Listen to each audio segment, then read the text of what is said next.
Hi everyone, welcome to my channel Sirisha home life style. ఈరోజు మన ఛానల్లో నేను చేయబోయే రెసిపీ వచ్చేసి మైసూర్ పప్పు రెసిపీ.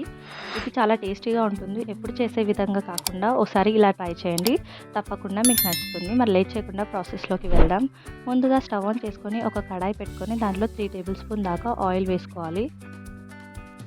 ఆయిల్ వేసుకున్నాక అది హీట్ అయిన తర్వాత దాంట్లో 1 టీ స్పూన్ జీలకర్ర అలాగే ఆవాలు కూడా వేసి అవి చిటపట్లాడుతుండగా కట్ చేసి పెట్టుకున్న ఆనియన్ అలాగే పచ్చిమిర్చి కూడా వేసుకొని బాగా ఫ్రై చేసుకోవాలి.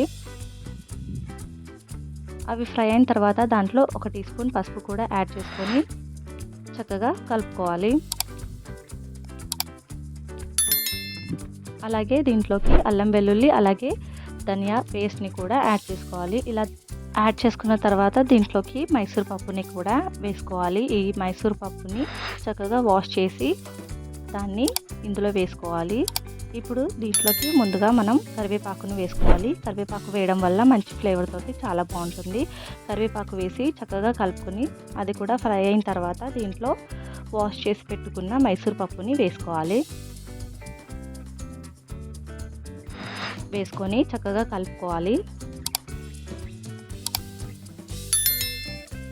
తర్వాత దీంట్లోకి వాటర్ని యాడ్ చేసుకోవాలి.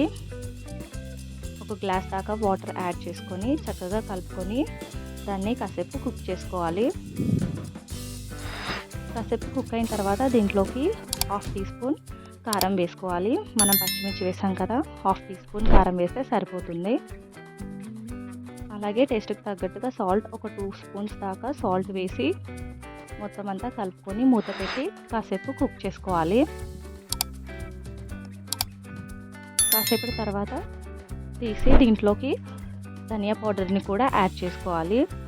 సేపు కుక్ చేసుకున్న తర్వాత వేడివేడిగా మైసూర్ పప్పు మసాలా కర్రీ, ఇది అన్నం చపాతీ రోటీ ఫుల్కా దేంట్లోకైనా చాలా బాగుంటుందండి. ఇంత సింపుల్గా చేసుకునే మైసూర్ పప్పు రెసిపీని మీరు కూడా ఇంట్లో ట్రై చేయండి. ట్రై చేసి నాకు కామెంట్ చేయండి.